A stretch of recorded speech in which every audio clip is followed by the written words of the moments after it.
আপনাদের এবং আপনাদের কি কারণে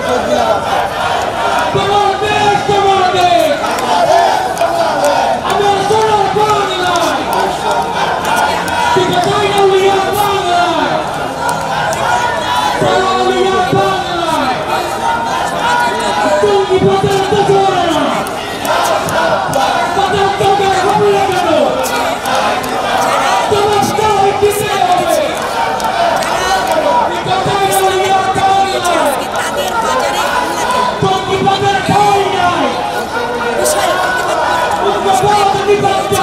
এবং আমাদের এই প্রতিবাদ ততক্ষণ পর্যন্ত থাকবে যতক্ষণ পর্যন্ত আমাদেরকে একটা সুরক্ষিত দেশ দিতে পারবে।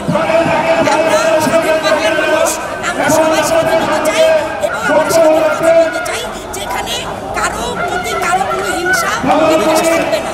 আমরা সবাই মিলেমিশে থাকতে চাই। এখানে যেন কোনো মাজারের ক্ষতি না হয়, কোনো মানুষের ক্ষতি না হয়।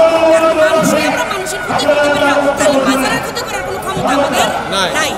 তাই অবশ্যই বলবো যারা মাজারের বিরুদ্ধে কথা বলেন, আপনারা মাজারকে অপছন্দ করেন, আপনারা অপছন্দ করলে এড়িয়ে যাবেন, কিন্তু কারো ক্ষতি করার রাইট আপনাদের নাই। ইতিমধ্যে আমরা শুনছি অনেক মাজার ভেঙে ফেলছে, সেই ক্ষেত্রে আপনারা কি উদ্যোগ নিয়েছেন? আমরা কি উদ্যোগ নিয়েছি এটা আমাদের সিনিয়র যারা আছে আমরা তাদের সাথে আলোচনা করে এটা আমরা ক্লিয়ার করতে পারবো।